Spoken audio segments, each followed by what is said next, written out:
Chargement de Piranha. Piranha est installé. Bonne chance.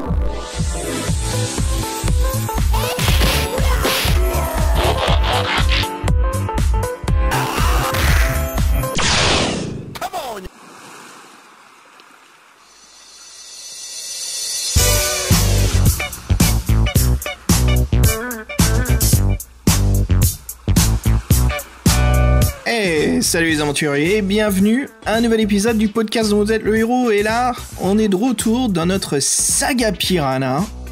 Voilà, on a démarré encore une fois nos vieux ordis, tout reprend, on se rebaigne dans les années 80. Et puis toujours à mes côtés, les garçons, Fred, Fabien, comment ça va les mecs ?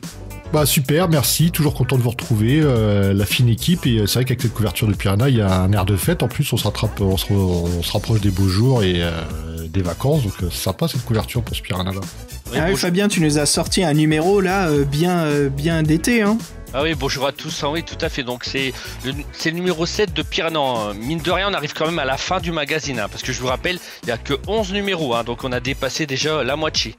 Et là, le magazine le numéro 7 est un peu plus gros, bizarrement, mais bon, après ça va se rétrécir, donc c'est un numéro de juin et juillet 1986.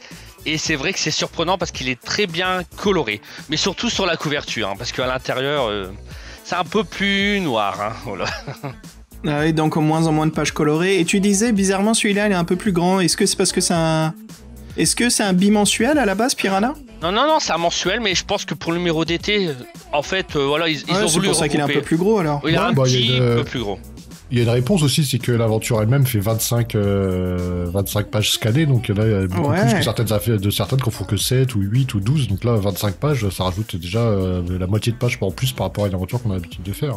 Vous avez fait gaffe à ça, mais elle est assez big, il y a 200 paragraphes quand même. Ce que j'ai remarqué aussi, c'est que les colonnes étaient plus fines qu'avant, donc ouais, en effet, il y a beaucoup plus de paragraphes, beaucoup plus de mots par page, et il y avait beaucoup plus d'illustrations dans celui-ci, ce qui était assez sympa, Des très belles illustrations, mais on va en parler tout à l'heure justement, donc de l'illustratrice. Bah les gars, avant qu'on commence à rentrer là-dedans, comme on fait d'habitude, si on parlait un petit peu de cette couverture, allons-y, baignons dans Piranha 7.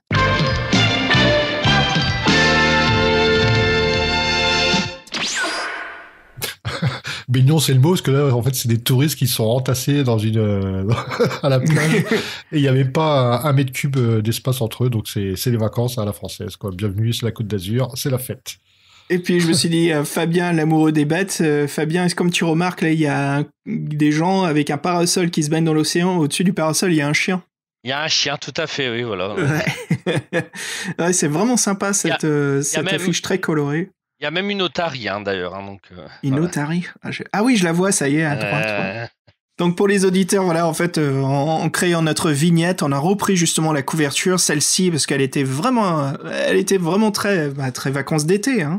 Alors allons-y les gars, si on parlait un petit peu de notre couverture Piranha avec ce fameux portail. Bon là, on vient d'en parler, c'est la fête, il se passe pas mal de choses, plein de gens qui se baignent. Discutons un petit peu de Fred. Je sais que toi, t'aimes bien remarquer les couleurs en premier, parce que là, ça pète là. Ah oui, une espèce de dégradé de jaune, blanc et rose, comme un coucher de soleil un petit peu, puis même la photo qui est reprise en dessous, qui a qu'une île un peu rose, et c'est que c'est les vacances, donc on a un beau jaune soleil pour le titre de Piranha, et ces deux Bordeaux skyscrapers, là, les buildings qui sont rouge sang, et c'est vrai qu'en plus, là dans la fameuse porte temporelle, elle se permet de dépasser du cadre, et là il y a la planche à voile du truc qui est carrément hors cadre, hors magazine, c'est assez sympa. Et on a la petite allusion aussi à l'aventure à l'intérieur qui nous intéresse, avec un dessin qui met pas mal dans l'ambiance, avec 2 bons bandits armés de Morgenstern qui ont l'air de nous en vouloir. Donc moi je trouvais que c'est une couverture qui change complètement de tout ce qu'on a vu avant, quoi. C'est pas à partir du numéro 7 qu'ils ont changé de ligne éditoriale, Fabien ? C'est vers la fin justement qu'ils ont changé, qu'ils ont voulu être un peu plus moins élitistes en fait. Donc c'est bien, c'est bien. Élitisme, c'est vrai, ça embête là-dedans.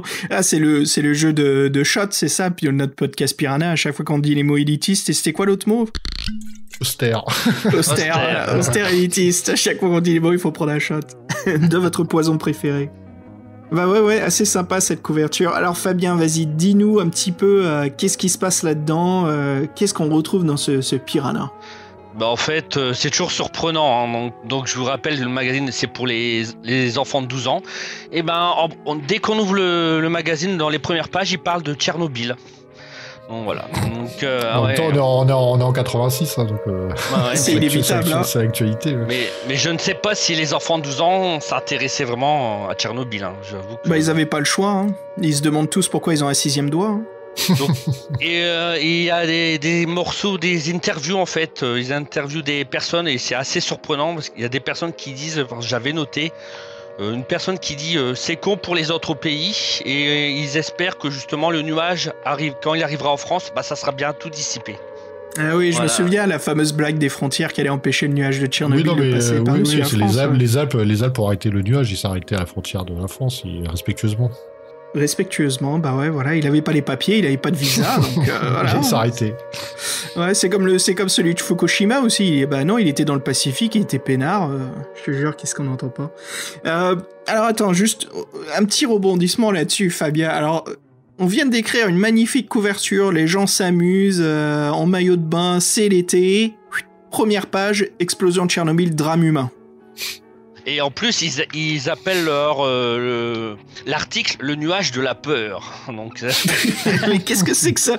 Mais cette couverture, allez à la plage, faites la fête, et après tuto la couverture, parce que votre temps est compté, vous allez tous crever. Mais en plus, surtout qu'il y a un sujet qui est annoncé dans la couverture aussi, qui est l'art drôle. Aïe, Piranha. Ah, c'est bon ça. Et quoique le magazine tient bien son nom là, hein. Franchement, le magazine qui vous dévore, là ça marche. Oh la vache. Ah oui, Tchernobyl quand même, quel sacré désastre. Hein. Quel sacré désastre.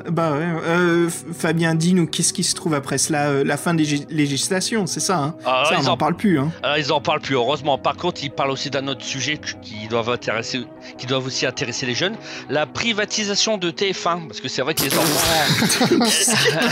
les enfants, ça devait les intéresser, ouais, voilà. Donc, c'est pour ça que Dorothée, après, elle est arrivée chez TF1. Ouais, mais ils n'en parlent pas de Dorothée, hein.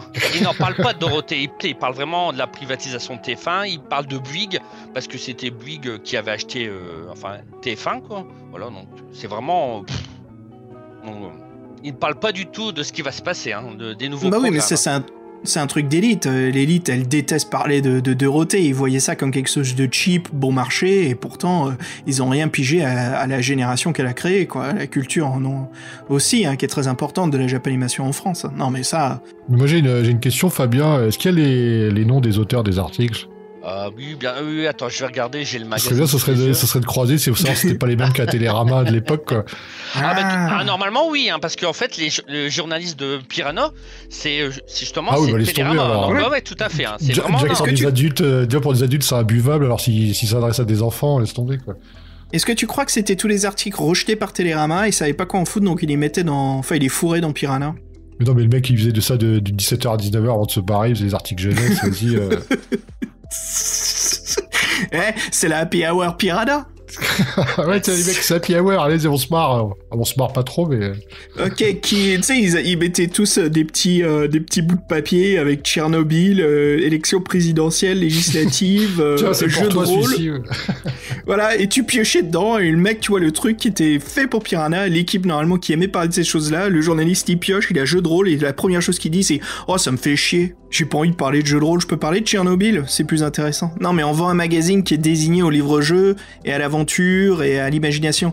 Ouais, laisse-moi parler de Tchernobyl. Aïe, aïe, aïe. Il y a aussi des romans, non? Il y a les enquêtes de Charlton, c'est quoi ça? C'est des enquêtes qui ont été faites avec les lecteurs, non? C'est pas ça le principe? C'est pas une enquête en roman photo?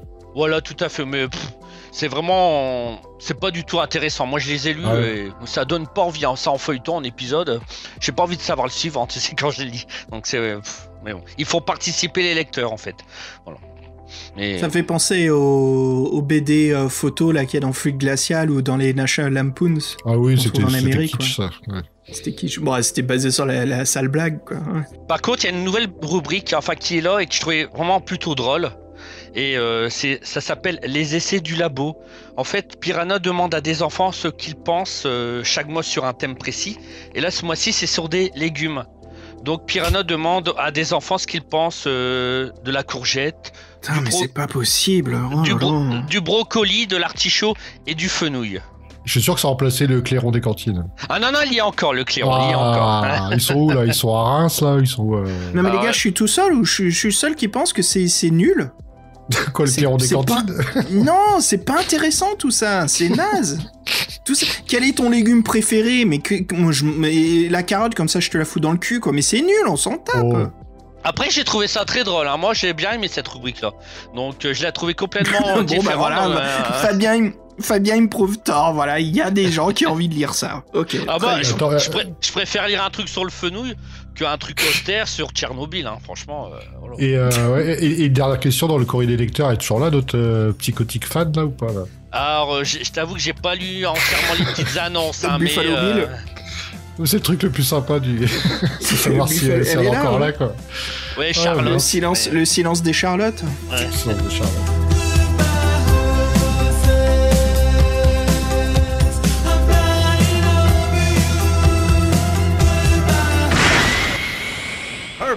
Et il y a aussi encore une chose, c'est en fait Piranha lance un club, le club Piranha. Donc, ah oui, c'est terrible. 1000 balles d'abonnement l'année pour avoir une brochure. Non. En fait, le club Piranha est gratuit. La seule condition, c'est être abonné au magazine. Voilà. Oui, mais disons que ce club, il va pas durer longtemps. Il ne durera que 5 mois. Hein. Enfin bon. Ils ont inventé un club pour fidéliser, mais ils savaient très bien que c'était déjà mort. Oh là là, bref. Oh là là. Alors avec ce club, on a des réductions. Alors j'ai noté quelques réductions, je sais pas si ça peut vous intéresser. Une réduction chez Télérama? Sur les places de théâtre. Alors moins 10% sur des stages de planche à voile. Waouh, 10%, c'est l'été, attention. c'est pas mal. 10%. Ah ouais. Et voilà, aussi. Mais c'est à Biarritz, à Cannes et à Nice, c'est ça? Oui, dans des campings, des campings en fait, certains campings. Donc voilà. Des campings de certaines marques. Voilà. Bah attends, mais 10% de moins sur les cours de planche à voile, mais ce ticket de pourcentage, il marche comment? Je veux dire, par quelle compagnie? Il y a des compagnies privées de cours de planche à voile? C'est dans les campings nommés. Voilà. Camping Kino. Vous avez le droit à 10% de moins? C'est peau de chagrin, en fait, je pense. Ouais. Attention, parce que le cours, déjà, à l'époque, il devait coûter peut-être 200 €. Ouah, 10% de 200 €. Oh, faites gaffe, c'est des économies de ouf. Hein. Tu vas pouvoir t'acheter un paquet de carambars. C'était des francs à l'époque, mais c'était à peu près ça. Ouais. Mais excuse-nous, Fabien, on n'a pas de te couper, là. Non, mais c'est pas grave, c'est intéressant. Après, il y a aussi moins 10% sur des réductions sur des services Minitel, parce qu'à l'époque, c'était le Minitel, voilà. Mais bon, attention, sur certains services Minitel, pas tous, hein, pas moins 10% sur le 3615 Codule, là, par exemple. Voilà, le plus connu, celui qui est resté. Voilà, non, c'est vraiment des sites spécifiques, hein, voilà. Mais il fallait envoyer des preuves et tout, c'était... Oh là là. Oui, comme quoi on était bien connecté telle heure et puis le nombre de minutes et tout. T'es sérieux? Voilà. Oh là là. Bah c'est sérieux, t'es traqué, Télérama. Oui, mais bon. Et t'as quelques sites, quelques réseaux Minitel qui proposaient des réductions. C'était quoi les sites? Alors, on disait des sites, on disait comment à l'époque? Ça s'appelait des pages? Je me rappelle plus, moi. Ou des pages Minitel, c'était des pages. Des pages Minitel, ouais. Alors, moi j'ai utilisé pour jeuxvideo.com. Ça date. Alors, en fait, c'est 3615 code CRAJ. Alors, CRACJ. Donc, voilà. Donc, je sais pas trop ce que c'est. Et donc, pour avoir la réduction, il fallait envoyer la photocopie comme quoi qu'on était bien abonné à Piranha. Alors, il fallait donner son pseudonyme. Parce qu'à l'époque, même dans les Minitel, il fallait des pseudonymes. Alors, dire à quelle heure on était connecté. Et puis quand même, il fallait aussi envoyer une enveloppe timbrée avec l'adresse pour qu'ils puissent et puis le remboursement était rétroactif en fait. Ouais, voilà. tu l'avais jamais. Quoi. Oh là là. Enfin voilà, c'est. Mon Dieu. Enfin, je connais pas 3615 code CRACJ, je sais pas. Si certains auditeurs connaissent. Hein. Et le dossier l'art drôle, c'était. Alors justement, l'art drôle, c'est l'art moderne en fait. Donc c'est un grand dossier sur l'art moderne. Ils appellent ça l'art drôle. Donc voilà, parce qu'ils disent que c'est intéressant de savoir ça. Enfin, moi je vois bien, mais bon. Voilà. Donc il parle de Magritte. Alors qu'est-ce qu'il parle encore de. Enfin, beaucoup d'artistes. Après, moi j'avoue, je ne connais pas grand chose, hein, mais il parle de beaucoup d'artistes contemporains. Ouais, il faisait beaucoup de jeux de mots sur le nom de ses peintures ou même sur l'éloquence. Ah oui, l'art drôle, je comprends, ils disaient Magritte forcément. Oui. La Magritte, ouais, mais après, si c'est si c'est du Mondrian, là je suis un petit peu. Je me demande pourquoi ils appellent ça l'art drôle, quoi. Après, bon, il y a des photos, hein, donc il y a quand même pas mal de photos en couleur, mais il y en a aussi quand même beaucoup en noir et blanc. Ce qui est dommage parce que, après, on sait jamais, ça peut peut-être intéresser un petit jeune. Hein. Voilà. Non, ça c'est bien de parler de culture et d'art, moi je trouve ça vraiment intéressant, autant qu'il fasse un article sur le dadaïsme, ça serait vraiment génial, quoi. Il y a quoi faire, surtout les mecs de Télérama, je suis sûr qu'ils seraient heureux comme tout de parler de ça, hein. Ils mettraient même leur costume cravate ce jour-là pour taper sur leur processeur de mots, les word processors. Décidément. Et Fabien, quoi d'autre alors? Dis-nous. Non, sinon, pour revenir au clairon des cantines, je regarde dans quelle ville ça s'est passé. Là, a priori, c'est Ulysse, je sais pas comment on dit. Ah, les Ulysses dans le 91. Voilà. Ouais, parce qu'il m'a au sud de Paris. Donc on voit plein de photos des élèves complètement hilars. Mais bon, je pense pas qu'ils soient hilars en lisant Piranha, hein, mais bon, voilà. Donc, Moi, j'ai qu'une seule question pour vous deux. Oui. Après avoir parlé un petit peu de ce Piranha 7, c'est la question que je trouve la plus importante. Hein. Qu'est-ce que vous pensez de la courgette? Ah. C'est vert. Je sais pas. Fabien. J'aime bien dans les ratatouilles, après, bon, voilà. Ah bah voilà. Bon voilà, on vient de remplir une page de Piranha, là, les gars, tu vois, on pourrait faire la nouvelle rédaction. Tu veux savoir ce qu'ils ont dit, les lecteurs, sur la courgette? Bah ouais, pourquoi pas, vas-y. Bah attends, faut que je retrouve, c'est page 156.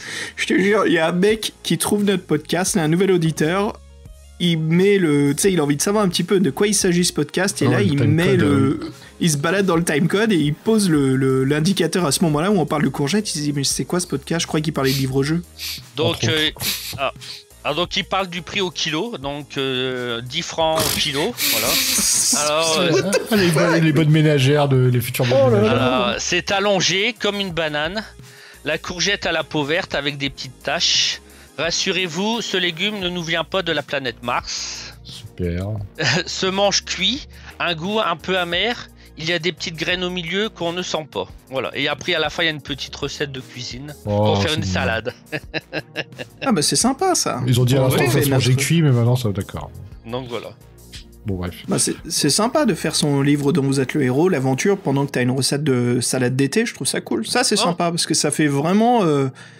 ça fait magazine culturel, tu vois, il y a de la bouffe, il y a du livre dont vous êtes le héros, mais en fait j'ai l'impression qu'ils ont toujours ils ont quand même du mal à se concentrer sur un topic, sur un univers. J'ai l'impression que ça fait toujours foire tout, malgré que si c'est bien le numéro, la ligne éditoriale change. Mais en tout cas, moi cette rubrique-là, je trouve qu'elle est vraiment sympa, quoi, par rapport... Ouais. Donc, tu vois ce que je veux dire, ça fait trop... Il y a trop de choses en fait, on est toujours un petit peu paumé. Je veux dire, par exemple... J'ai un magazine là qui existe en France, imprimé, hein, qu'on trouve dans les libraires spécifiques, qui s'appelle Otomo, qui est désigné justement à la néo-culture japonaise qu'il y a internationalement. Donc, par exemple, en musique, c'est tout ce qui est future funk. Après, en manga, c'est les nouveautés qui sortent. Et après, il y a le côté un petit peu culture sur tout ce qui est très niche de la japanimation, qui a à peine arrivé en France. Et si c'était le cas, c'était bien dans les années 2000 et c'était des traductions par des petites entreprises indépendantes. Tu vois, le magazine sert son sujet, il parle de tout. Il va te parler d'acteurs, d'actrices, d'émissions de télé.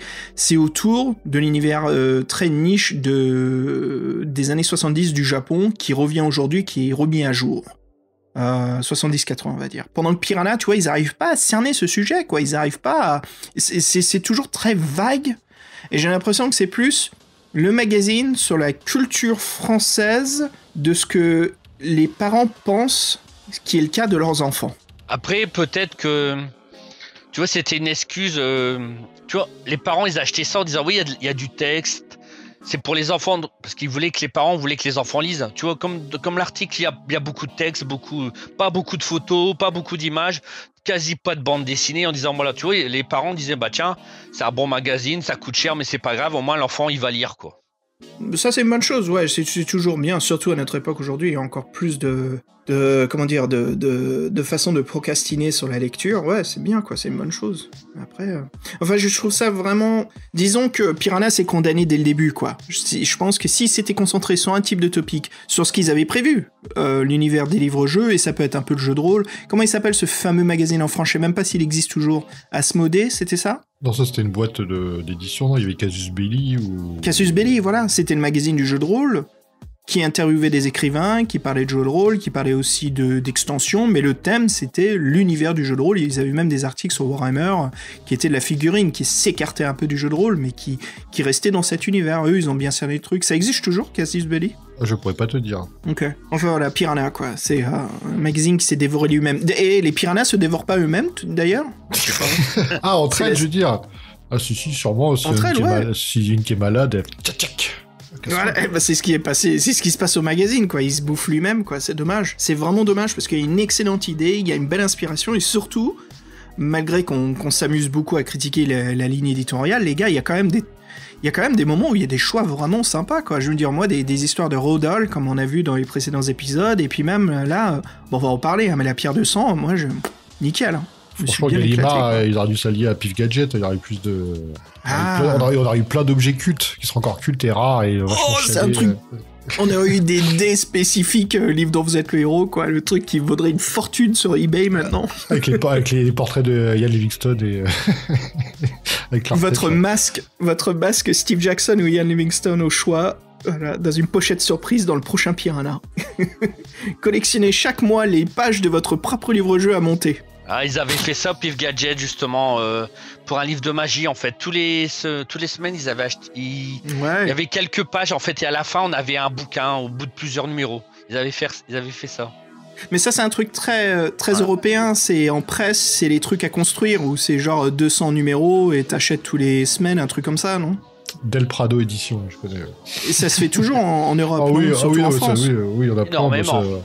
Mais ça marche pas du tout ici aux US, hein, laisse tomber, ça se casse la gueule en moins de 2. Hein. Les gens, ils regardent ça, ils font mais c'est de l'arnaque, je m'en fous. Je vais juste... Ah, c'est quoi 300 numéros pour monter moi-même la DeLorean de Retour vers le futur ? Ouais, elle est là sur Amazon à $20. Allez, c'est bon, hop. C'est la tante qui est bonne, c'est la tante. Ouais, c'est peut-être ça le manque de patience qui a disparu, ouais. Bon, les gars... Et je voulais juste dire encore une chose. Oui. Voilà, juste on sent que c'est vraiment la fin du magazine, alors qu'on est au numéro 7, parce qu'en fait, il y a quasi peu de publicité dans le magazine. Dans le premier numéro, il y avait énormément de publicité, énormément. Là, il y en a peut-être 2-3 et c'est uniquement des publicités pour Télérama ou pour Gallimard. Il n'y a pas du tout une autre publicité d'un autre genre, en fait, d'une autre entreprise. Boudé par les annonceurs, ça fait mal. Ça. Mais ça, c'est bizarre, parce que normalement, c'est le contraire. Le mieux un magazine fonctionne, le plus de ventes il fait, le moins il a de publicité à l'intérieur. Ah bah là, c'est le contraire, hein, je peux te le dire. Ouais, justement, mais c'est bizarre, parce que le seul exemple que je peux prendre, que je connais, c'est... avec les Marvel, tu avais parlé de ça. Exactement, et c'est le plus connu en Amérique, les Marvel dans les années 90, ça se cassait la gueule. Marvel allait s'écrouler, ils allaient disparaître. Et normalement, c'est parce que ça se casse la gueule. Mais là, Piranha, c'est bizarre, justement, au fait que quand ils ont commencé, ils avaient tellement de publicité qu'à la fin, ils se cassent la gueule. Il y en a plus que quelques-uns. Ça fait bizarre, en fait. T'as l'impression que ça va mieux. Moi, quand je vois ça, j'ai l'impression que ça va mieux. Je me dis, ok, bon. Donc, ils ont moins de sponsors, donc plus de... Non, mais ils ont dû peut-être tout mettre sur la formule par abonnement avec le club, mais qui a jamais décollé, quoi. Oh là là, mais quelle mauvaise négociation, ça, c'est vraiment pas bien. Oh, c'est dommage, parce que, franchement, quand je vois Piranha, moi, Fabien, depuis que tu m'as présenté ce magazine, j'ai que envie qu'il réussisse. Ouais.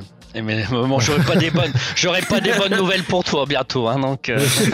J'ai senti ton...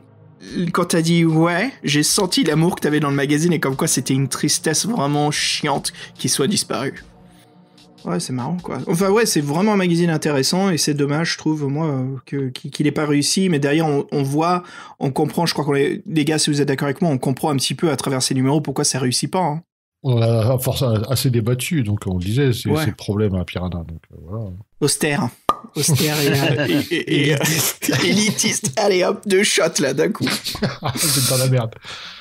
Allez les gars, je vous propose Fabien, que dirais-tu si on rentrait à l'intérieur de ce numéro ici, on discutait donc de cette fameuse aventure qui s'intitule La pierre de Shannara.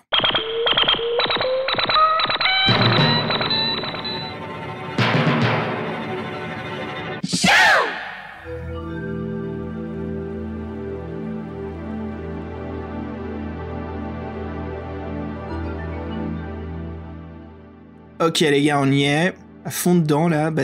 Fred, si tu nous parlais un petit peu de notre auteur, Paul Struth. Oui, alors il est sympathique, Paul Struth, parce que son histoire est intéressante. Donc qu'est-ce qui s'est passé pour cette histoire ? Donc en fait, c'est le magazine Games Workshop que vous connaissez bien, Warlock, le magazine de la franchise, qui organise un concours en 84 pour son premier numéro, et c'est nommé Adventure Competition. Et le premier prix, en fait, c'était la publication d'histoires des gagnantes dans le numéro 4. Et c'est du magazine, et surtout une somme de 100 livres sterling, soit à peu près 110 à 128 $, 110 €, 128 $ de nos jours. Donc ce concours qui a été lancé au premier numéro, qui avait lieu pour le 4e, c'est Paul Struve qui l'a gagné. Donc vous voyez, c'est un amateur éclairé, on va dire, donc on ne sait pas grand-chose de lui à part que c'est un anglais, un passionné de science-fiction. Donc cette aventure est sortie juste dans le magazine Warlock, elle n'est jamais sortie en livre.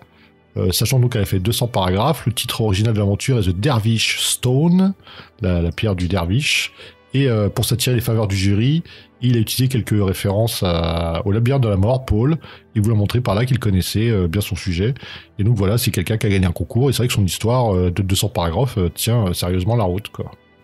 Alors, je me demande bien ce qu'il est devenu, hein. Après, peut-être est-ce qu'il a pris un autre nom, on sait pas, mais j'aurais bien voulu savoir s'il continue à écrire. Une chose vraiment intéressante dans cette histoire, c'est les illustrations qui accompagnent l'aventure, qui sont magnifiques. On est à fond dans le style. Je crois que l'on pense tous lecteurs de livres-jeux, hein, quand on imagine livre dont vous êtes le héros, on a un style graphique qui vient en tête, qui est souvent marqué par les pionniers de ce genre. Mais là, on a une illustratrice qui s'appelle donc Nathaël Vogel. Voilà, donc, et en plus, les gars, c'est bien dommage parce que Gallimard fait une faute d'orthographe dans son nom. Ils enlèvent le E en faisant penser que c'était un homme. Voilà, donc Nathaël Vogel. Non, c'est une illustratrice qui est très très douée. D'ailleurs, Fabien, tu voulais en parler un peu en plus. Ah oui, parce que c'est très rare, hein, des femmes illustratrices en livre dont vous êtes le héros. Il y a beaucoup de femmes illustratrices, évidemment, mais en livre dont vous êtes le héros, moi, j'en connais pas beaucoup. Hein. Je sais pas si vous en connaissez, mais ça fait vraiment plaisir. Ça fait vraiment plaisir. Et puis, ces dessins sont d'un niveau des meilleurs du domaine, je trouve. Hein. Vraiment, du Gary Chalk et de tous les autres. Elle a ce niveau très top. Hein. Elle a dû être déçue que son prénom soit mal orthographié. Et en plus, dans le dessin, vous voyez les lances des soldats. En fait, il cache un petit peu son prénom. En fait, c'est comme si elle s'appelait Atae. En fait, on voit même pas le N. La première lettre de son nom est cachée et on voit même pas le L à la fin et il y a même pas d'E. Donc c'est vraiment dommage. Hein. Négligence. Bah moi tu vois, en voyant leur dessin, j'aurais jamais pensé que c'était une femme parce que c'est des dessins assez guerriers, qu'on voit souvent des mecs en armure, tout ça. Et par contre, moi j'avais un reproche, c'était par rapport aux créatures, j'ai trouvé trop réaliste et peut-être que je comprends parce que peut-être qu'en fait elle était pas familiarisée avec cet univers-là. Je sais pas, vous avez vu la tête des griffons et la tête du chat. La tête de l'espèce de monture fauve, là, c'est vraiment un chat un peu avec une crête, et les griffons, ils disent que c'est à base de chiens en fait, c'est des lions et des aigles, et en fait, elle a fait des cabots, elle a fait des gros chiens. Je sais pas si vous avez vu ça. Oui. Moi, je me dis, tiens, le mec, il dessine bien, mais comme c'est comme les gobelins, ils sont pas représentés sous forme de gobelins au début. Des fois, c'est des humains. Après, elle a pris le trait, ça devient des mecs un peu dégueulasses. Vous avez fait gaffe à ça. On voit cette évolution là, ouais. On sent. Moi, en fait, ce que j'ai aimé, c'est déjà on a une histoire. Bon, on en reparlera de ça hein, parce que c'est une histoire. J'ai envie une histoire hommage. Hein, même certains diront plagiat. Je trouve c'est plus un hommage, quoi. C'est plus un fan qui était intéressé de faire le concours.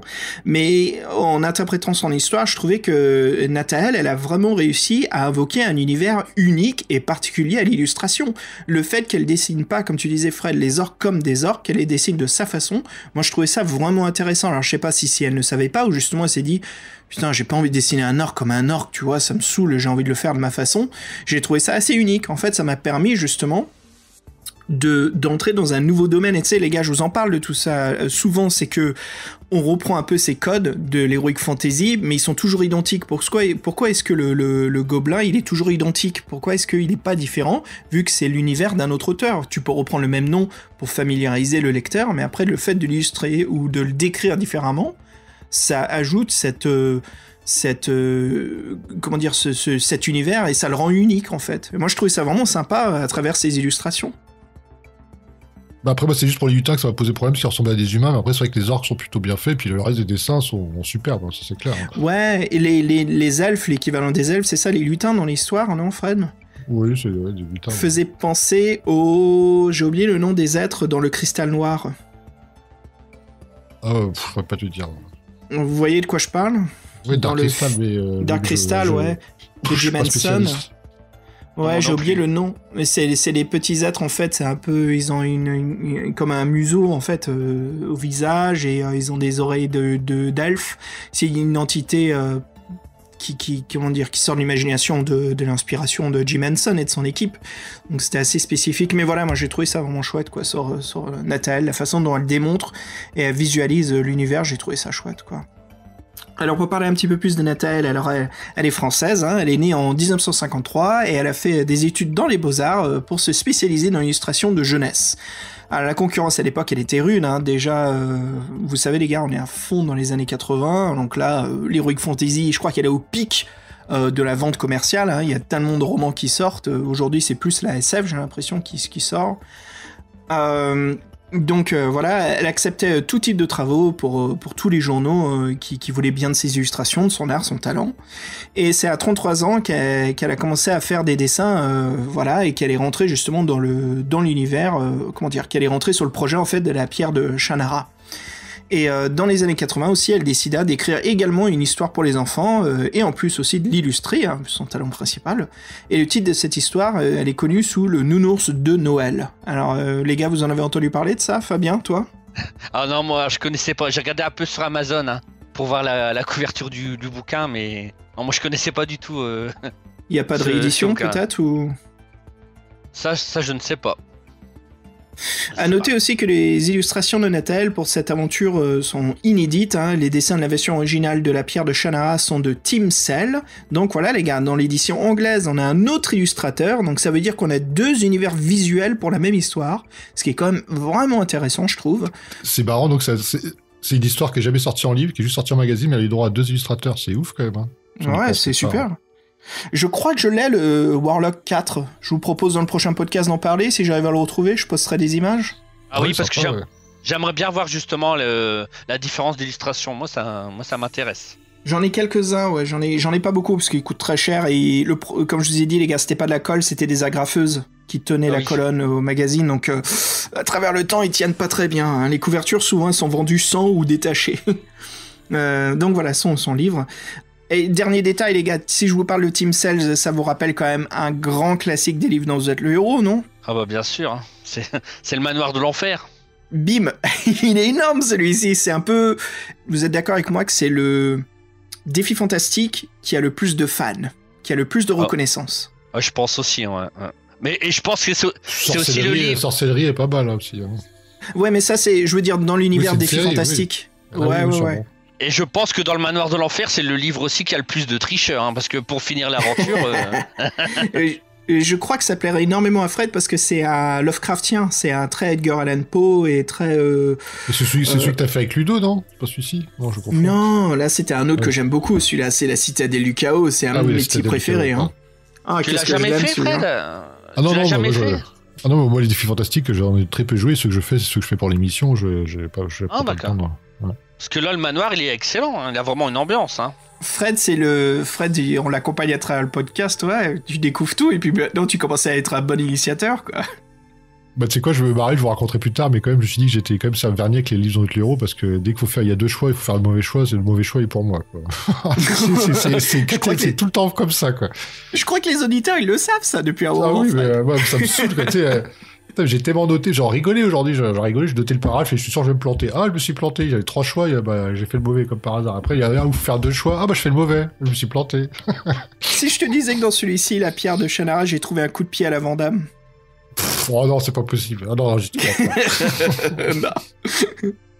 Donc voilà les gars, pour compléter là-dessus sur Nathael, hein, pour cette aventure en version française, voilà, donc on découvre ces magnifiques illustrations noir et blanc aux traits très fins, ancrés, de belles illustrations à l'encre, hein, des ennemis en gros plan et des univers du décor, des situations, ça fait vraiment, ça aide beaucoup à l'immersion.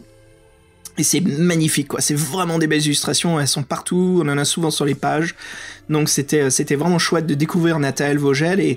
Et franchement, je trouve qu'elle aurait pu faire une carrière incroyable là-dedans. Moi, j'aimerais bien. Je rêve là, bien sûr. Mais si Nathael travaille en freelance, qu'est-ce que j'aimerais l'embaucher pour des illustrations d'un livre dont vous êtes le héros. Ah bah oui, là, ces images des 2 soleils à travers la grotte que tu as choisi avec la fameuse jarre avec les trois choix, ouais, franchement c'est super, ça nous met vachement dans l'ambiance. Hein. Ouais, bon boulot, hein, franchement, Les hommes lézards aussi, ils sont vachement bien faits. Les orques avec leur crâne épais, non, c'est super bien fait. Même les armures des guerriers, tout vient d'un autre monde. C'est les matières, on dirait des sortes de... C'est des peaux de bêtes, mais en même temps, le cuir, il est bizarre, il est chevelu. Le cuir et la façon dont les guerriers sont armés, c'est un petit peu différent. Ils sont en short, très courts, et les armes très médiévales, fantastiques. Mais après, c'est les détails comme le pommeau, comme la façon dont elle est tenue, l'arme, ça change. Il y a vraiment un univers unique en fait à travers ces illustrations et ça joue beaucoup pour l'immersion surtout dans un jeu de rôle enfin un livre-jeu parce que c'est pour ça qu'on joue un livre-jeu, c'est complètement de l'immersion. Alors encore une fois, c'est les illustrations, c'est une partie très importante d'une histoire dont vous êtes le héros. Ouais. C'est vrai que là c'est top niveau, c'est niveau défi fantastique et par contre c'est pas du même niveau que ce qu'a fait ce qu'ils ont fait Piranha avec la traducteur ou la traductrice, Fabien. Oh là là, quel manque de respect, c'est incroyable. Hein. En fait, ils n'ont même pas pris la peine de citer la personne qui a traduit donc cette aventure. Voilà, donc on sait pas qui c'est. Ça tombe, c'est votre voisin, on sait pas. C'est votre voisin. Faites des recherches sur votre voisin, ça se trouve il est connu en fait. Ça tombe, c'est lui. On sait pas. C'est vraiment... très décevant. En plus, alors, ça peut être Gallimard, deux choses. quoi. Ça peut être deux choses, Fabien. Juste pour info, il y a des traducteurs qui souhaitent ne pas être cités aussi. Hein. Ça peut arriver. Hein. Bah, qui prend un pseudonyme alors? Ouais, mais il y en a, ils veulent pas. Il y en a, ça peut être plusieurs choix. J'en prends au hasard, mais ça peut être peut-être parce qu'ils font des harlequins à la base et ça peut abîmer leur freelance, tu vois, de faire un livre Vous êtes le héros. Ça peut enlever après sur leur CV s'ils veulent continuer à traduire des harlequins, par exemple. C'est pas grave, je trouve qu'ils devraient mettre un petit pseudo et puis voilà quoi. Tandis ouais, que mais là, s'ils ont pas envie, tu peux pas les forcer là. Oh non, enfin moi je trouve que c'est de la reconnaissance. En plus la traduction elle est bonne quand même quoi. C'est pas une honte, hein. Enfin bon, je sais pas. Non, c'est pas une question de honte. Je pense que ça peut être ça. Souvent, ça m'étonnerait pas. Hein, Gallimard, surtout dans les livres anti-héros, pas mal de fois les noms sont négligés. Hein. C'est très connu sur les couvertures. On met juste les deux dirigeants, on met jamais l'écrivain. Donc c'est fort possible. Mais ouais, je dis ça, des fois je sais que moi il y a des traducteurs, je cherche et en fait j'apprends plus tard qu'ils ont pas voulu être cités. Ça peut arriver c'était un boulot sur le côté et ils voulaient pas se faire connaître. Et je trouve ça dommage en effet parce que quand les histoires sont bonnes et leur boulot il est impressionnant, t'as envie de savoir un peu plus qui c'est quoi. Oui, moi j'aurais bien voulu savoir qui était cette personne. Hein, donc voilà. Ok voilà. Les garçons. Allons-y, si on se lance dans cette aventure qui est, je dirais, très classique des défis fantastiques. Hein, qui veut nous parler de Fred? Allez, parle-nous un petit peu du synopsis, de quoi il s'agit. Oui, alors donc la pierre de Shanshara, on vous le rappelle, donc on doit sûrement la trouver, je présume, donc on va vous en doutez aussi. Donc en fait, Shanshara, pourquoi c'est la pierre de Shannara? Parce que Shannara, c'était un grand sage qui vit à Alasian, c'est le continent dans lequel se déroule l'aventure, sûrement sur une planète, comme il y a 2 soleils, donc c'est une planète lointaine dans une galaxie très lointaine, bref. Et donc c'était un derviche qui avait découvert l'existence de textes sacrés, donc c'était attiré des décennies pour les étudier. Donc c'était en Asie, mais bizarrement c'est en Asie, donc là c'est un nom qu'on connaît. Et donc il a dû affronter 1000 dangers pour s'y rendre, traverser des déserts, donc tout ça il a disparu. Donc, on racontait, certains entretenaient sa légende, disant qu'il y avait un grand sage qui était parti. Donc, ça fait 20 ans qu'on n'avait plus trop de nouvelles. C'était une légende, tout simplement. Et là, donc, il est revenu dans sa cité. À la porte, on lui a refusé l'entrée, mais là, il s'est présenté en tant que Shanshara. Et là, avec toute sa sagesse et son expérience, il est devenu le maître de la cité. Et surtout, il était aidé d'une pierre, une pierre sacrée.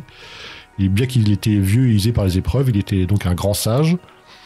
Et donc, grâce au pouvoir de la pierre et à sa sagesse, il a administré la cité et de la prospérité et la paix dans tout le continent d'Alasian. Et sachant que donc il n'était pas immortel, sa fin arrivait, donc il a voulu quitter la ville et mourir seul en ermite, comme il a fait loin de tous. Et bien sûr, et avec lui, il a emporté sa petite pierre sacrée qui ne le quittait jamais, pour la cacher, tout simplement. Et donc on dit que ça allait cacher dans la grotte du derviche, comme lui c'était le derviche. Il semblerait que ce soit dans un désert. Forcément, de nombreux aventuriers l'ont cherché en vain. Il y a 1000 dangers qui vous attendent, mais nous, on est plus malins que les autres, donc on se lance dans l'aventure. Bon, après, c'est plutôt... moi, je trouve pitch classique, mais assez sympa. Et par contre, ce qui est un peu moins sympa, moi, je trouve, c'est que les règles, c'est exactement les mêmes que les défis fantastiques. Ouais, il y a rien d'unique là-dessus. Hein. C'est habilité, endurance et chance. Hein. Et un peu comme le classique, hein, une potion, voilà, qui a 2 doses qui restaure. épée, bouclier, armure, et allez, à l'aventure. Ouais, donc on rappelle, donc 200 paragraphes, un peu plus court. Voilà. Bon, après, je sais pas qu'est-ce qu'on pourra en dire. Moi, j'ai quand même passé un bon moment l'un dans l'autre. J'ai passé un meilleur moment que les deux précédentes, par exemple. Si tu veux, je peux ouvrir le bal, là, les gars. Ouais. Si je peux... Tout de suite, on va parler de ça pour le dégager, hein, pour pas qu'on en parle constamment à travers le podcast. Parlons justement des hommages. Parce qu'il y en a un sacré paquet dans cette aventure. Ah oui, il y en a. Ouais, énorme. Et au bout d'un moment, ça devient du... J'ai pas envie de dire plagiat, mais c'est un peu le cas, en fait. Mais c'est pas un plagiat comme quoi c'est du vol, si tu veux. C'est juste de revivre une aventure qui est exactement pareille alors, que dans certains films. Et c'est pour ça, je veux dire... plusieurs films me viennent en tête. Le premier, c'est le premier Guerre des Étoiles, de 77, Star Wars. On a aussi Le Retour du Jedi, Indiana Jones et l'Arche perdue, La Dernière Croisade, donc deux indies de Star Wars et du Flash Gordon. Alors ça, je t'admets que Fabien, je crois que c'est toi qui m'en as parlé via chat. Et puis, quand tu m'as dit Flash Gordon, ça a sonné une cloche, je me dis, ah oui, les Griffons, bien sûr. Mais pourquoi je cite ces films, et ben je vais vous parler à chaque fois d'une séquence, les gars, qui est exactement pareil, qui est pas genre oui ça ressemble, c'est exactement pareil. Je peux même vous citer les paragraphes, je crois que je les ai là. Alors pourquoi je dis Star Wars 1977 Ah bah oui, mais d'ailleurs c'est le meilleur moment du bouquin, c'est le moment le plus épique. Oui. C'est le moment le plus épique de l'aventure. C'est pour ça que j'ai pas envie de dire plagiat en fait, parce que c'est des moments très amusants et en plus ils sortent du bleu, on s'y attend pas du tout. Le 118, le paragraphe 118, voilà les aventuriers, comme vous savez, on peut télécharger les PDF sur notre site web, allez-y, et puis voilà je vous donne les références. Le 118, c'est la cantina de la Gare des Étoiles, on rentre dedans. Si on décide d'aller boire au bar, il y a un mec qui nous accoste à côté, qui nous tape sur l'épaule, qui nous dit il aime pas ta gueule, en montrant un de ses potes qui a un monstre ou une entité machin. Et toi tu peux dire ok ouais d'accord. Et après, c'est lui qui te retape sur l'épaule et dit « Moi aussi, j'aime pas ta gueule ». Et après, tu peux choisir de le défoncer, quoi. Je lui dis « Bon, c'est la scène de Luke et Obi-Wan dans la cantina, quoi. C'est exactement ça. » Et qu'est-ce que t'as fait, justement, dans cette situation-là, alors ? Bah, j'ai fait ma Obi-Wan Kenobi, hein. Hop, alas. Donc ouais, c'était amusant. Ouais. Bon, après, moi, celle que j'ai été tombé, c'était plutôt la scène avec la barge, le désert, le trou. Je sais plus comment il s'appelle le monstre. Le paragraphe 60. Oui, mais c'est le Sarlacc, mais il a un autre nom là-dedans. Voilà. La bouche il du a Sarlacc. Un autre nom parce que c'est leur dieu du désert que je trouvais sympa en fait. Dieu de la terre, ouais. Et ouais, ça montrait en fait qu'il y a des païens dans les déserts, tu vois, qu'ils ont leur propre dieu, le dieu de la terre. Et c'est exactement ça. On est à bord d'énormes griffons. Il y a un grand dragon bleu où c'est en fait, au lieu que ça soit des barges flottantes, des Overcraft. C'est des créatures volantes. Ouais. C'est des créatures volantes, mais c'est des plateformes. Et c'est ça en fait. On est prêt à être jeté dans le trou. Je peux même vous mettre en arrière-plan la fameuse musique du calme avant la tempête, là où Luke il fait signe de tête à Lando, à R2, le R2 qui prépare à booster le sabre laser, Leia qui se prépare à attaquer Jabba, tu vois, tu sens le truc qui vient, quoi. Avec, vous savez, c'est quoi? C'est un énorme instrument, c'est un instrument de cuivre, là, qui fait pom, pom, pom, pom. Tu sens que ça monte, quoi. Et puis c'est exactement ça, c'est le Sarlacc du Retour du Jedi, quoi. C'est cette fameuse scène, et en plus, c'est vachement bien écrit parce qu'on est à fond dedans, on choisit le moment de commencer la bataille et une fois que la bataille commence, on se balade à travers les paragraphes et c'est une sacrée bataille, quoi. Ça dure. Ah oui, j'ai dû lire une quinzaine de paragraphes. Ah oui, il faut faire des trucs dans l'ordre, faire les bons choix, faut s'attaquer aux personnes. Non, c'est tout un truc. Et on se retrouve, Fred, j'ai oublié, on se retrouve comme Harrison Ford, on se retrouve comme Han Solo qui tombe dans le trou et on doit essayer de remonter, justement, ressortir, quoi. Quand ça grippe à la corniche, on n'arrive plus à sortir. Et on se retrouve avec quelqu'un d'autre, un pseudo Boba Fett, qui n'a pas un jetpack, mais qui a des bottes de lévitation. Ouais, qu'on lui a piqué juste avant, on n'est pas con. Tu te rends compte quand même, quoi. Ah, c'est génial. Enfin voilà, il y a donc Retour du Jedi. Après j'avais une autre, c'était l'Arche perdue. Ah oui, c'est la toute fin de l'aventure, ça, quand tu récupères la pierre. Ouais, l'Arche perdue. Ah, qu'est-ce qu'il y avait d'autre? Il y avait aussi la Dernière Croisade. Exactement, quand tu récupères la pierre, il y a les fameuses épreuves. Il y a l'épreuve où il faut marcher sur des dalles. Alors, au lieu d'écrire le nom juif de Jésus, tu dois trouver des dalles. En fait, tu dois choisir soit de marcher sur les dalles blanches ou noires. Ouais, blanches ou noires. Et toi, t'as choisi quoi? Les blanches. Moi j'avais choisi des noirs, je dis il y a un piège, Bah, voilà. pas. Alors au lieu de tomber dans le vide, t'actives en fait, c'est un peu comme le palais interdit en Chine, il y a plein de statues de pierre et ça les active si tu marches sur les mauvaises dalles. Je me suis fait flécher en pleine poitrine par toutes les statues. C'était Oh mon pauvre, c'est dur quoi. Et Fabien, tu disais Flash Gordon, parle-nous justement de cette fameuse séquence de Flash Gordon. Fabien qui est mêlé un petit peu à celle de Retour du Jedi. Oh, il faut que je la retrouve parce que. Bah tiens, je vais t'en parler, tu vois, ça va te revenir. C'est l'attaque sur les griffons. C'est une fois qu'on maîtrise le griffon, qu'on sort, on est à dos de griffon et c'est comme la séquence de Flash Gordon qu'on est à bord de son skiff là volant où c'est une bataille de laser. C'est un skiff qui ressemble à une sorte de griffon et tu fonces sur les autres et c'est une bataille spatiale quoi, presque. Moi, c'est vrai que. Après, pourquoi justement il a repris toutes ces références-là, à ton avis, l'auteur? Peut-être parce que c'est de sa génération, je pense qu'il devait être très jeune. C'est les films qui... Est-ce que ces trois... Je suis pas trop spécialiste en cinéma, mais est-ce que les trois, là, les références, là, les Star Wars, Flash Gordon et Indiana Jones, est-ce qu'ils sont sortis à peu près tous les trois en même temps? Peut-être pas la dernière croisade après 86, mais les autres, oui. Hein.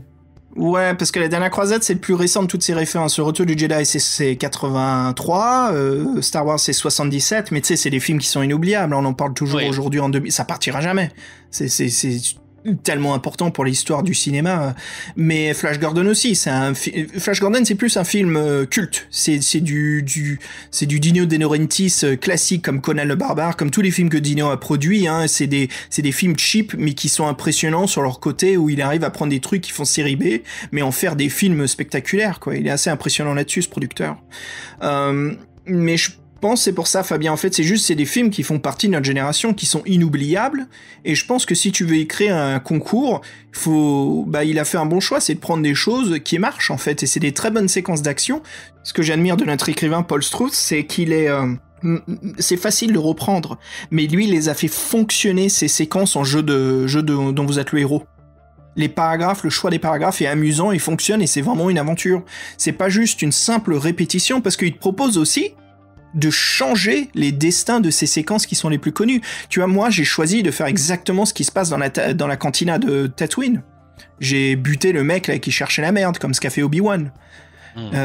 Obi-Wan il s'est défendu, bref, petit détail, mais j'aurais pu faire l'inverse et voir ce qui se passe justement si je choisis de ne pas me mêler, ou si j'avais le choix aussi, c'est d'aller tout de suite m'asseoir au comptoir, tu vois, au booth. Peut-être que j'aurais rencontré un pilote et son grand toutou bipode, tu vois, qui se posait dans un coin à boire des bières. C'est un lutin qui vient de voir et qui te demande si t'es un l'écorcheur, je sais pas quoi, si tu dis non. Oui, voilà, l'écorcheur, ouais. C'est pas un mec qui s'appelle Grido, comme par hasard? Son puta solo? Non, c'est un lutin, c'est une espèce de nain. Bon, voilà, c'est sympa, quoi. Alors, je pense que c'est ça, Fabien. Qu'est-ce que t'en penses, toi? Non, moi, je suis bien d'accord avec toi, non, si, de ce côté-là. Après, peut-être que... Non, moi, toutes ces références-là, ça me dérange pas du tout, hein, au contraire. Mais je pense qu'il a fait exprès. Comme à un moment, il parle aussi du labyrinthe de la mort. Tu sais, c'est pour montrer qu'il connaissait vraiment bien son sujet, qu'il avait beaucoup... Tu sais, Enfin, comment dire? Ouais, il connaît son domaine, quoi. Il connaît son domaine. Il voulait montrer justement qu'il maîtrisait son sujet. Donc en multipliant les références. Mais c'est une bonne chose, hein. C'est une bonne chose. Moi, je trouve ça excellent, ouais. Au bout d'un moment, je me disais, quand il y avait la cantina, je me suis dit, je suis peut-être tombé sur une petite perle secrète du jeu, tu vois. C'est genre le petit moment dédicace Star Wars. Et puis après, il y a la Sarlacc. Mais je m'amusais, encore une fois, je dirais, c'est parce qu'elles sont bien construites et elles sont amusantes. Fred, la bataille du Sarlacc, elle est excellente. Ah oui, c'est pratiquement un des meilleurs combats que j'ai fait dans un livre dans les héros. Moi, franchement, je trouvais stratégique, et il faut pas faire n'importe quoi. En fait, avec un peu de jeu, en fait, si on vit la scène, on vit la scène, c'est génial. Et si on vit la scène, on comprend bien les priorités qu'on a. Et moi, je l'ai fait un peu dans tous les sens, en me trompant, tout ça. Et franchement, moi, j'ai trouvé que c'était un des combats les plus épiques que j'ai jamais fait dans un livre dans les héros. J'ai trouvé ça vraiment sympa. Alors, j'ai vu tout de suite que ça ressemblait beaucoup, mais j'ai quand même trouvé ça super sympa, quoi. Tu sais, tu dis bien, là, en fait, quand j'y pense, je crois que à part le combat de fin dans la citadelle du chaos, qui est, ce que j'aime bien, moi, c'est les combats qui sont en même temps des règles de combat, mais qui modifient aussi scénaristiquement les lieux. Parce que tu te balades, quand tu un combat étape, un combat un peu scénarisé où t'as des événements, quoi. Oui. Et puis en même temps que tu te combats, tu dois aussi faire des actions pour te sortir du pétrin. C'est exactement ce qui se passe dans cette séquence de la pierre de Shannara. Ouais, je suis vraiment d'accord avec toi. Je trouve que je m'en rends pas compte en fait parce que je le détache des livres dont vous êtes le héros, parce que c'est du Piranha, mais en fait, je crois vraiment que c'est la meilleure séquence de bataille que j'ai jamais lue et fait dans le jeu. Les aventuriers, je pense que tous les trois, les gars, on le conseille aux lecteurs de faire juste cette séquence de bataille. Ah non, mais c'est une aventure à faire. Hein. C'est une aventure à faire, ouais. Moi j'ai bien aimé le cheminement parce qu'en fait le temple, la grotte, on sait pas vraiment où aller. Donc au début on se balade un peu, on sort de la ville, on va dans le désert, on n'a pas eu trop d'infos. Qu'est-ce qu'on se balade? En 200 paragraphes, on se balade énormément. Ah ouais, on se balade beaucoup, ouais. Moi j'ai eu l'info en aidant des esclaves qui étaient menés par des hommes lézards. Je les ai délivrés. Sur la charrette. Ouais, sur la charrette. Ouais. Et là donc il me dit oui, il faut trouver le démon de... Merde, comment il s'appelle, excuse-moi. Comment il s'appelle, Cupéran, là, Ah oui, celui qui vit dans sa grotte avec ses sbires. Ouais, le géant de feu. Il me dit, par contre, il est dans un château maléfique, entouré de sorciers. Ouais. Donc, bon, ça a l'air un peu chaud. Donc, en fait, tu tombes sur lui, et le mec, en fait, c'est tout un bordel, parce qu'en fait, tu dois plus ou moins le combattre, tu peux le menacer, parce qu'on peut avoir une espèce de gaz qui tue tout le monde. Oui. Et après, dans la nuit, on est enfermé, on doit se combattre contre le golem. Après, si on réussit on a l'info qu'en fait lui il sait rien, qu'en fait c'est un ermite qui sait une info. Après on est enfermé et le lendemain matin c'est là qu'on a la scène du Sarlat. Donc en fait c'est déjà ce mec là on le rencontre et en fait le tiers de l'aventure on le fait avec lui. Et donc c'est lui qui est sur le dragon rose. Et en fait oui tu peux les buter tous dans une scène finale. C'était bien débrouillé. Il était pas bleu le dragon? Juste pour te faire chier, il était pas bleu? Oui il était bleu, pardon. Non il était bleu. Pardon. Oh là là celui-là. Non, je pense au vaisseau dans le Piranha 3. Ouais, mais je trouvais ça sympa parce que, en fait, ce mec-là, tu le rencontres, tu penses qu'il va te donner une info, en fait, ça devient un ennemi. Tu penses que tu as des faits, en fait, il te refout dans la merde. C'est assez sympa, en fait, j'ai trouvé cette relation avec lui. Et donc, en fait, tu sais qu'après, tu dois trouver un ermite, en fin de compte. Et après, donc, t'as l'ermite, et là, t'as encore une autre épreuve. Et lui, après, il te mène à la grotte en te donnant une autre épreuve. Et moi, je trouvais qu'en fait, le cheminement est assez bien fait, et que c'était sympa, et que c'était pas besoin, tu sais, d'avoir un indice pour accéder à d'autres trucs. Je veux dire, si tu pouvais le faire, c'était pas compliqué, comme on a pu voir récemment, quoi. Moi, j'ai trouvé vraiment sympa à faire. Bon, l'écriture était pas fameuse, mais bon, c'était suffisant, quoi. Mais par contre, j'étais à fond dedans, bien original, et non, c'était chouette, j'ai trouvé ça chouette, et puis les combats étaient plutôt scénarisés, donc c'était plutôt vraiment sympa, ouais. L'écriture, comme tu... Ouais, vas-y, Fabien. Ouais. Ah, pardon, excusez-moi. Je veux juste savoir, vous aviez acheté des objets là au début de l'aventure parce qu'on propose. Je veux savoir qu'est-ce que vous aviez acheté. Ouais. On a tous acheté l'œil. Oui, voilà, moi l'œil, je l'ai pris. Ouais. Hein. Le fameux œil, et un truc de gaz toxique, là. Voilà, des bombes de gaz toxique, qui sont très pratiques dans l'aventure. Mon Dieu, elles te font gagner quasiment instantanément un combat ou servent aussi comme objet, non seulement pour les combats, mais aussi pour la narrative, qui modifie la narrative. Fred, quand tu parlais du fameux géant de feu, moi je l'ai menacé avec une boule puante. Là, enfin, j'appelle ça des boules puantes. La première fois, tu le menaces comme ça, du coup, il faut rien. Et puis à la fin, tu peux tous les buter en la jetant vraiment cette fois-ci. Ouais, exactement. Ils tombent tous dans le trou, du sarlac. Quand tu jettes, si tu rates pas ton jet, tu fais un jet de ouf, ce qui doit être en dessous de ton endurance, plus un test de chance, un truc comme ça, c'était l'un ou l'autre. Et tu jettes sur le dragon bleu, et ça les endort tous, et ils tombent dans le sarlac, C'était excellent comme séquence. Je me suis dit, putain, j'ai gardé la bouteille de gaz, enfin, la bombe de gaz, et ça m'a permis d'avoir un énorme propose assez souvent, comme tu peux en avoir 3, on te propose assez souvent de les utiliser, mais des fois, il vaut mieux les garder, en fait. Et comme en fait, ce qui est pratique aussi, Fabien, tu disais, c'est le fameux l'œil là, qui sert en fait de loupe, qui te permet en fait, quand tu grimpes les dunes, quand t'es dans le désert, cette loupe, c'est comme un test de comment ça s'appelle, dans le jeu de rôle, ça me faisait penser au test de perception. Ça te permettait en fait de voir à l'avance ce qui t'attendait, comme ça tu pouvais anticiper tes choix. C'était comme un bonus en fait d'anticipation. Ah oui, comme ça permettait de voir des objets au loin ou cachés. Et même les gens qui venaient, quoi. Ouais, ou des êtres, ou des êtres vivants. Là. On a fait les mêmes choix au niveau des armes. Hein. Ouais, mais je pense les gars il y a quand même pas mal de choix. Alors oui, c'est un détail que je voulais ramener en fait. Ce qui est rare, c'est que je suis quasiment jamais tombé sur un paragraphe où il y avait qu'un seul choix. Il y avait toujours 2 choix minimum. Ah si, ça arrive de temps en temps. Moi j'ai une enchaînement de 3 paragraphes sans. Ah bah tu vois, moi j'ai sans vrai choix. Sur le choix que je l'ai noté parce que ça m'a étonné en fait. Je suis quasiment dans les choix que j'ai fait, Fred, je suis quasiment pas tombé sur qu'un seul choix, quoi. Il y en avait quelques-uns, mais ça m'a bien étonné. Je trouvais ça super, quoi. Un détail aussi que je voulais vous parler, les gars, ce que j'ai trouvé super, c'est que dans cette aventure, Fred, tu disais, on passe à travers la vallée, des villes, on se balade beaucoup, on joue justement à un voleur de trésors, un aventurier, chercheur de trésors, mais on nous donne en fait le choix d'être très antagoniste, d'être un anti-héros. Ce qui m'a beaucoup étonné, et ce que j'ai trouvé ça chouette, c'est que dans les livres d'On the Hero, vous incarnez le héros, vous êtes un bon. Vous êtes quelqu'un qui n'est pas mauvais, vous pouvez pas juste tuer pour avancer l'histoire, il faut raisonner. Bah celui-ci, justement, Paul Struth, il nous propose de carrément, si on peut pas entrer dans le donjon parce qu'on n'a pas les bons papiers, en ville, moi j'avais envie de rentrer dans une ambassade, machin, j'ai pas pu, il me propose de buter les mecs qui gardent la porte pour rentrer dedans, sans aller chercher le parchemin qu'on devait faire via un mini-jeu dans les paragraphes, quoi. Et ça arrive plusieurs fois dans l'aventure, on peut vraiment jouer l'antagoniste, on peut jouer le méchant de l'histoire, un sorte d'anti-héros parfaitement. Surtout que t'es jamais bloqué aussi, ça c'est cool, quoi. Ouais, jamais bloqué. Mais moi ça m'a vraiment étonné, le fait qu'à chaque fois ils me disent vous pouvez parler, vous pouvez discuter, vous pouvez vous en aller, ou vous pouvez juste l'attaquer, le tuer. Je serais très curieux, Fred et Fabien, là, je serais très curieux de dessiner justement le plan de connexion des choix justement dans les paragraphes, de voir toutes les possibilités. Et les comment paragraphes, comment on peut se connecter d'un à l'autre, parce que c'est assez impressionnant, hein, le fait qu'il y ait énormément de choix à faire, et surtout, comme je disais, des choix qui sortent des fois d'habitude. Le fait qu'on peut carrément aller du côté négatif, faire une action qui est complètement méchante, sans que ça nous coûte des points de karma ou autre. En plus, je l'avais fait, ça, mais je l'ai jeté. Donc, Hey, ah. bah Qu'est-ce qui ouais, s'est passé? T'en as eu marre, Bah c'est non, ça? non, du tout, mais bon, c'est parce que bon, tu sais, l'aventure, ça faisait tellement longtemps que je l'avais faite, alors voilà. Ça faisait plus d'1 an. Alors, ouais. Et voilà les gars, franchement une aventure vraiment amusante avec les magnifiques illustrations d'Anataël, une aventure vraiment... moi j'avais l'impression de lire un livre complet, un livre dont vous êtes le héros. Moi je trouve que il mérite vraiment sa publication séparée. Hein. Et moi, je trouve que c'est une excellente aventure, quoi. On s'amuse. Bah, en tout cas, c'est vrai que pour un débutant, quoi, pour une personne amateur, franchement c'est un coup d'essai, mais un coup réussi. Hein. Moi aussi j'ai beaucoup aimé. Non, moi ce que je regrette c'est dommage qu'ils aient pas mis en bonus, tu sais, dans un livre dont vous êtes l'héros normal, tu sais, chez Folio ou Gallimard, tu sais, qu'ils mettraient ça en bonus, tu sais, Ouais. à la fin, une petite aventure supplémentaire. Ouais.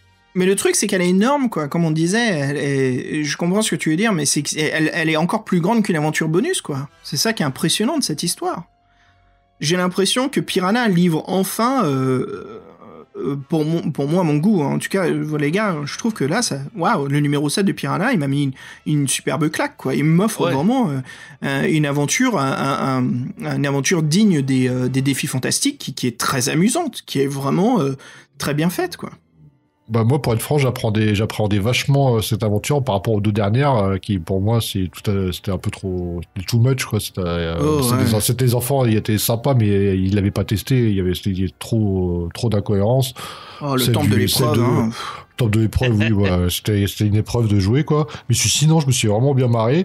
Et puis moi, ouais, pour le coup, les références, elles m'ont pas gêné, elles m'ont plutôt fait marrer aussi, tu vois.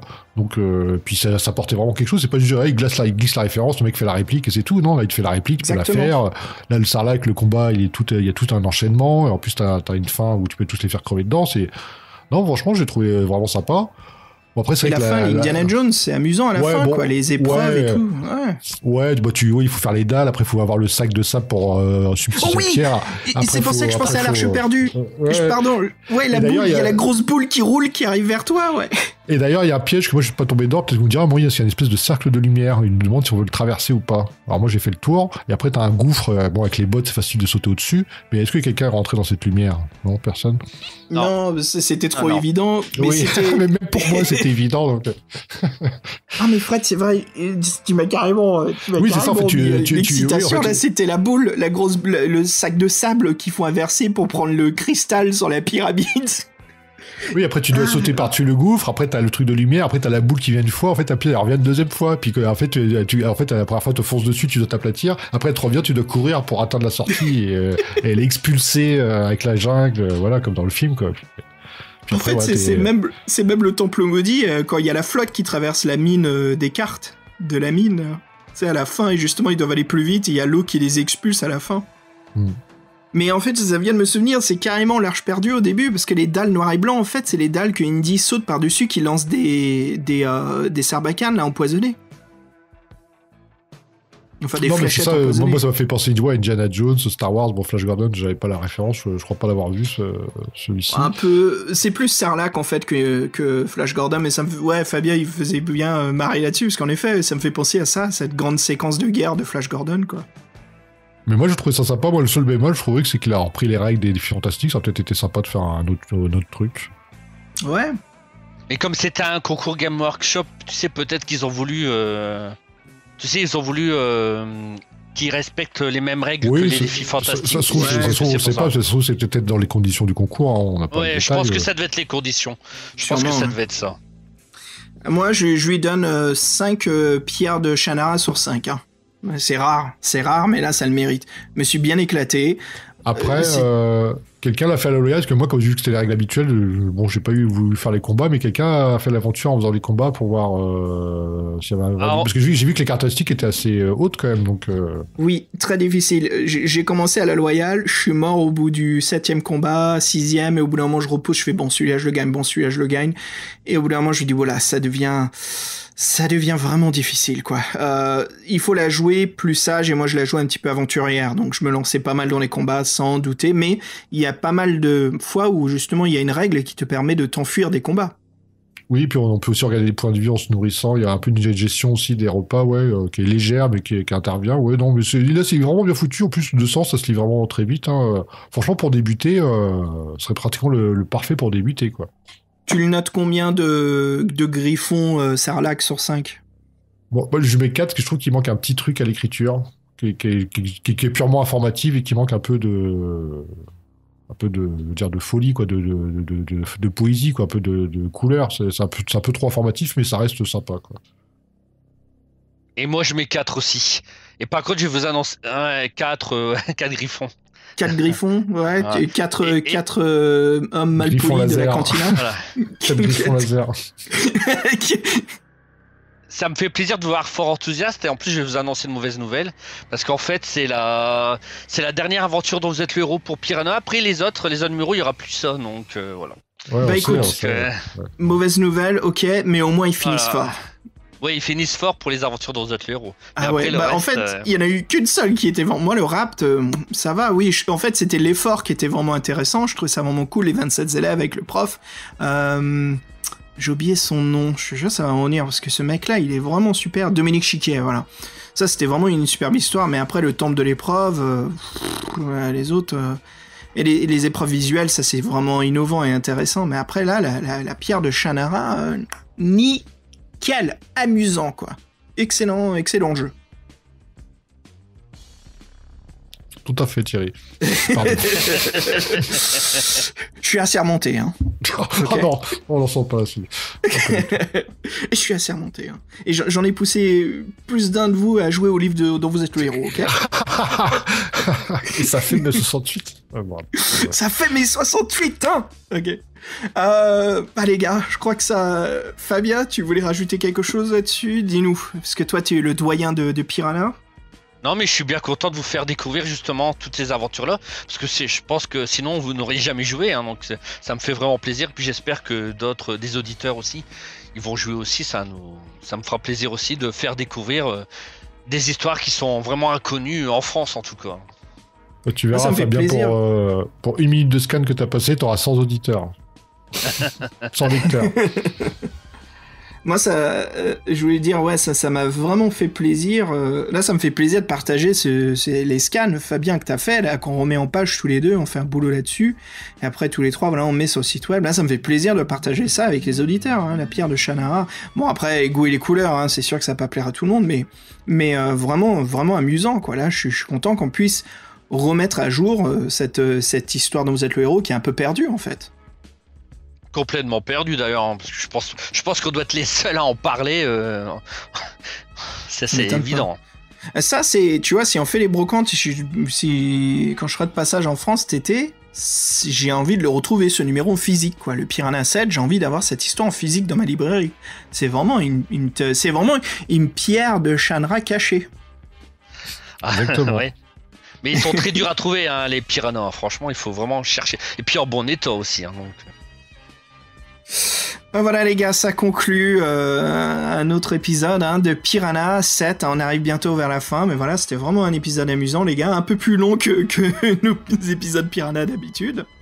Comme d'hab, c'est les années 80. Fabien, t'as quelque chose de très années 80 à nous proposer? Ah oui, une chanson, oui. Et là aussi, c'est très, très rare aussi, c'est une chanteuse qui s'appelle Tanguy. Alors, T-A-N-G-I, pas comme le film, Tanguy avec un grec au bout. Non, là, c'est Tanguy avec un I. Donc, c'est une chanteuse belge. En fait, elle a essayé de se lancer dans une carrière de chanteuse. Elle a pas du tout réussi. Bon, après, c'est très classique, mais ils appellent ça de l'Italo dance, mais bon, c'est de la Belgo dance parce que comme c'est de la Belgique, voilà. Non, Belgo dance. Mais c'est très bien comme chanson. Vous allez voir, c'est un peu bon, elle a pas une grande voix, mais c'est très sympa. Et puis sur YouTube, vous pouvez la voir, elle est en train de danser et tout. Elle fait comme si elle faisait un bras d'honneur, mais en forme de croix.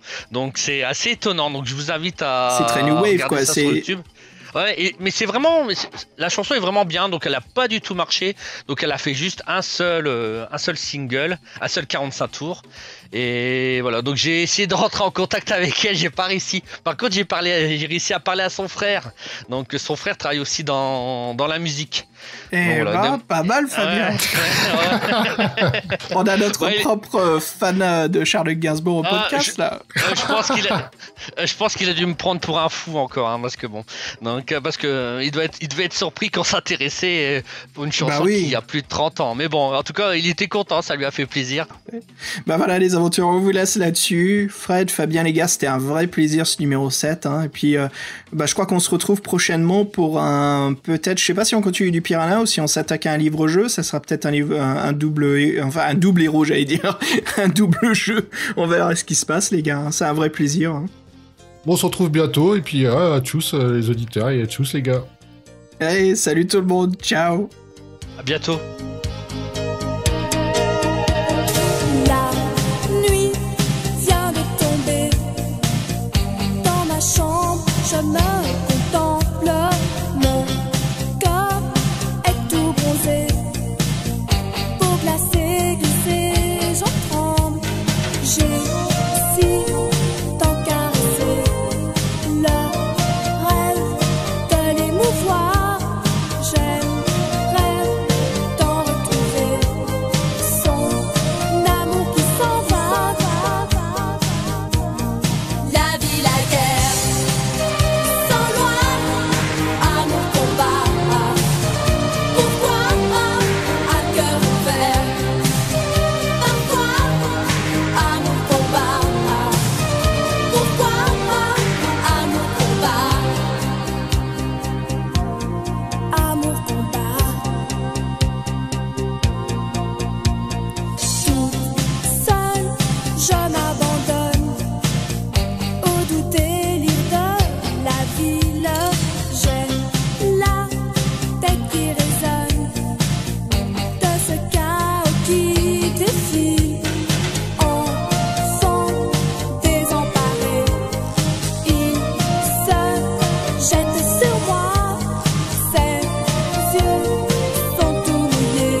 Parce que c'est la même chose, c'est des joueurs qui connaissent pas les jeux de rôle, qui sont incités à venir jouer dans un groupe, et puis, comme par hasard, c'est un culte sorcellerie ou machin.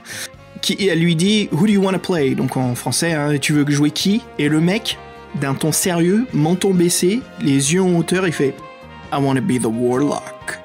Très bien.